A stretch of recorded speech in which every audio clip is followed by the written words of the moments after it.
የሸገር ከተማ ነዋሪዎች የደረሰባቸው ከባድ ዛቻ የተሰጣቸውን ትዕዛዝ ካልፈጸሙ ቤታቸው እንደሚፈርስ ተነግሯቸው በከፍተኛ ቁጣ ውስጥ እንዳሉ ገልጸዋል። ይህን እያስደረገ ያለው ማን ነው? ነዋሪውስ ደርሶብኛል ያለው ዛቻ ምንድነው?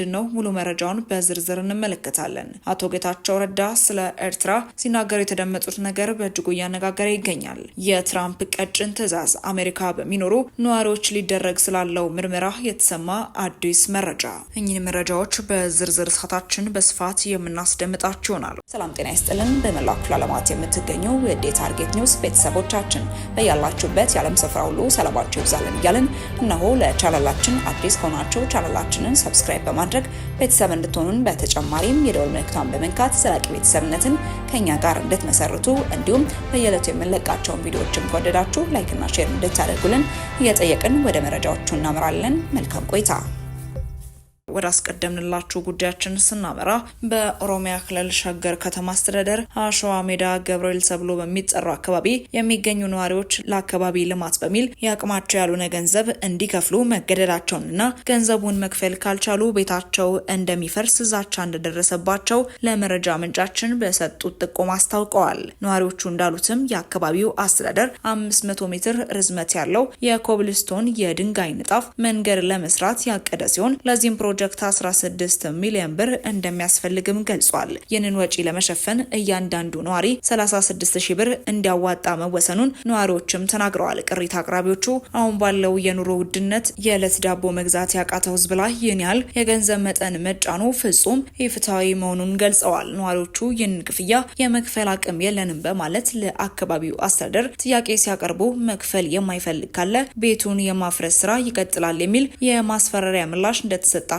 በምሬት ተናግረዋል። አንድ ቅሬታ አቅራቢ እንዳሉትም ከልጁ ጉሮሮ ቀንሶ በስቃይ የገዛው ቤት ዛሬ ማስፈራሪያ ሆነ ሲሉም ቤታቸውን እንደ ዋስትና በመጠቀም ክፍያ እንዲፈጽሙ መገደዳቸውንም ገልጸዋል። የጫና በዕለት ተዕለት እንቅስቃሴያቸው ላይ ከፍተኛ ስጋት እንደፈጠረባቸው የገለጹት ነዋሪዎችም ለስራ መውጣት፣ ልጆችን ትምህርት ቤት ማድረስ እንዲሁም በነጻነት ተንቀሳቅሰን ለዕለት ጉርሳችን እንዳንሯሯጥ አድርጎናልም ሲሉም ገልጸዋል። በገዛ ሀገራችን መንግስት እንደሌለበት እንደተወረረ ከተማ እየተደባበቀ ና እየተሳቀቅን ነው ያለ ነው ሲሉ ነዋሪዎቹም የሚመለከተው ከፍተኛ የመንግስት አካል ጉዳዩን አይቶ መፍትሄ እንዲሰጥም ጥሪያቸውን አቅርበዋል። በአዲስ አበባ ዙሪያ አዲስ በተቋቋመው የሸገር ከተማ አስተዳደር ለመሰረተ ልማት ስራዎች የህዝብ ተሳትፎ የሚጠይቅ ቢሆንም አስተዳደሩ ነዋሪዎች አቅም የላቸውም ያሉትን ክፍያ ከቤት ማፍረስ ዛቻ ጋር ማያያዙ ከባድ የሰብአዊ መብት ጥሰትና የአስተዳደራዊ በደል ነው ሲሉም ነዋሪዎቹ ክሳቸውን አሰምተዋል። በጉዳዩ ዙሪያ ከሸገር ከተማ አስተዳደርም ሆነ ከገዳፋጂ ወረዳ አስተዳደር እስካሁን የተሰጠ ይፋዊ ምላሽ እንደሌለ ነው ዘሀበሻ በማህበራዊ ትስስር ገጹ ላይ ይህንን መረጃ ያጋራው። ወደ ቀጣይ ጉዳያችን ስናመራ የትራምፕ አስተዳደር ኤርትራን ጨምሮ ከ19 ሀገራት ወደ አሜሪካ የገቡ በሁሉም ዜጎች የመኖሪያና የስራ ፍቃድ ላይ እንደገና ምርመራ ሊደረግ መሆኑ ተገልጿል። የዩናይትድ ስቴትስ የዜግነትና የኢሚግሬሽን አገልግሎት ኃላፊ ጆሴፍ ኤድሎ እንዳሉትም ፕሬዚደንት ትራምፕ አሳሳቢ ከሆኑ ሀገራት የመጡ ስደተኞች በሙሉ የእያንዳንዳቸው የመኖሪያና የስራ ፍቃድ በጥብቅ እንደገና እንዲመረመር መመሪያም ሰጥተዋል። የመረጃ ምንጫችን እነዚህ ሀገራት እነማንን እንደሚያካትት ሲጠይቅም ኤጀንሲው ዋይት ሀውስ በሰኔ ወር ያወጣውን አዋጅም ጠቅሷል። ከነዚህ ሀገራትም ኤርትራ፣ ሶማሊያ፣ ሱዳን፣ ሊቢያና ዴሞክራቲክ ኮንጎን ጨምሮ አፍጋኒስታን፣ የመን፣ ኩባ፣ ሄቲ፣ ኢራን እና ቬንዙዌላን የሚያካትት ነው። ይህ ትዕዛዝ የተሰማው አንድ አፍጋኒስታዊ ረቡዕ ዕለት በዋሽንግተን ዲሲ 2 የብሔራዊ ዘብ አባላት ላይ ተኩሶ ከባድ ጉዳት ካደረሰም በኋላ ነው። ተጠርጣሪው ወደ አሜሪካ በአውሮፓውያኑ 2021 የገባው ዩናይትድ ስቴትስ ከአፍጋኒስታን መውጣቷን ተከትሎ ለአፍጋኒስታን ልዩ የኢሚግሬሽን ጥበቃ በሚሰጥ ፕሮግራም ነው። ፕሬዚደንት ዶናልድ ትራምፕ በዋይት ሀውስ የብሔራዊ ዘብ አባላት ላይ የተፈጸመው ጥቃት ትልቅ የብሔራዊ ደህንነት ስጋት መሆኑንም ተናግረዋል።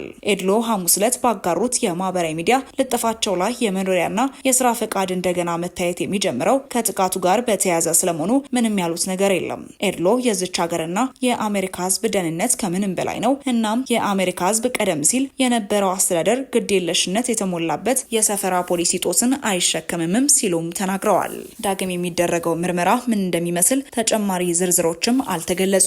ኤጀንሲው ለመረጃ ምንጫችን የጠቀሰው በሰኔ ወር የወጣው አዋጅ አሜሪካን ከውጭ አሸባሪዎችና ከሌሎች የብሔራዊና የሕዝብ ደህንነት ስጋቶች ለመጠበቅ የውጭ ሀገር ዜጎች ወደ ሀገሪቱ እንዳይገቡ የሚከለክል ነው። የትራምፕ አስተዳደር ሀገራቱን የዘረዘረበትን ምክንያት ሲገልጽም የጸጥታ ችግሮች እንዲሁም የቢዝነስ የተማሪና የቱሪስት ቪዛ ያላቸው ግለሰቦች ከተፈቀደላቸው ጊዜ በላይ በመቆየታቸው ምክንያት መሆኑንም አስፍሯል።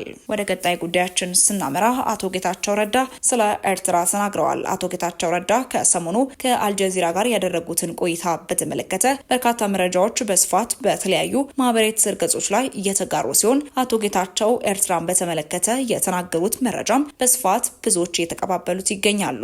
ጋዜጠኛው መሄዲ ሀሰን በ2019 ጠቅላይ ሚኒስትር አብይ አህመድ ከኤርትራ ጋር የነበረውን የረጅም ጊዜ ግጭት በማስቆሙ የኖቤል የሰላም ሽልማት አሸነፈ። ዛሬ ግን በሁለቱ ሀገራት መካከል አዲስ ግጭት ሊፈጠር እንደሚችል እየተሰማ ነው። ታንኮች ወደ ድንበር እየተንቀሳቀሱ ነው። ኢትዮጵያ ከኤርትራ ጋር ሌላ የጦርነት አፋፍ ላይ ናት በማለትም ይጠይቃል። ጌታቸው ረዳ እንደዚያ አላስቀምጠውም፣ ኢትዮጵያ የቀይ ባህር መዳረሻ ትፈልጋለች የሚለው ንግግር አሰብ የተባለውን መሬት በባለቤትነት ከመያዝ ጋር ይደባለቃል።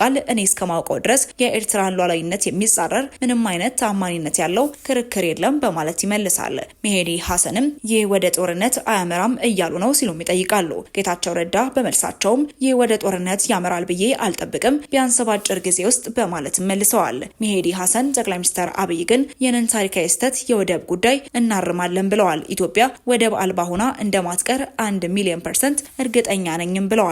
የኢትዮጵያ ጦርም ማንኛውም መስዋዕትነት ለመክፈል ዝግጁ ነኝ ብሏል። እነዚህ እንዴት ማስፈራሪያ አይሆኑም በማለትም ይጠይቃል። ጌታቸው በምላሻቸውም ፕሬዝዳንት ኢሳያስና ጠቅላይ ሚኒስትር አብይ አህመድ ቀውሱን ለማርገብ በልባቸው ውስጥ መንገድ ያገኛሉ ብዬ የማምንበት ምክንያት አለኝ፣ እመነኝ ብለዋል።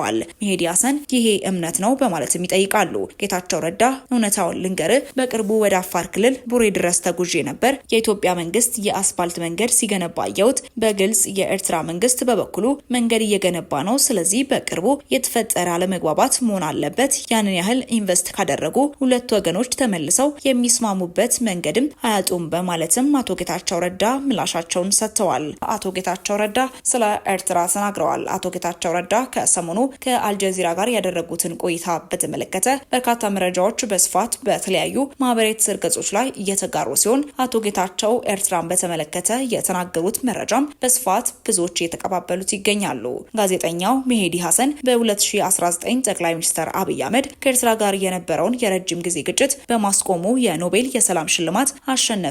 ዛሬ ግን በሁለቱ ሀገራት መካከል አዲስ ግጭት ሊፈጠር እንደሚችል እየተሰማ ነው። ታንኮች ወደ ድንበር እየተንቀሳቀሱ ነው። ኢትዮጵያ ከኤርትራ ጋር ሌላ የጦርነት አፋፍ ላይ ናት በማለትም ይጠይቃል። ጌታቸው ረዳ እንደዚያ አላስቀምጠውም፣ ኢትዮጵያ የቀይ ባህር መዳረሻ ትፈልጋለች የሚለው ንግግር አሰብ የተባለውን መሬት በባለቤትነት ከመያዝ ጋር ይደባለቃል። እኔ እስከማውቀው ድረስ የኤርትራን ሉዓላዊነት የሚጻረር ምንም አይነት ታማኒነት ያለው ክርክር የለም በማለት ይመልሳል። ውድ ተመልካቾቻችን ለእሳቱ የነበረን መረጃ ይህን ይመስል ነበር። አብራችሁን ስለነበራችሁ እጅግ አድርገን እናመሰግናለን። በቀጣይ እስክንገናኝ ድረስ መልካም ቆይታ።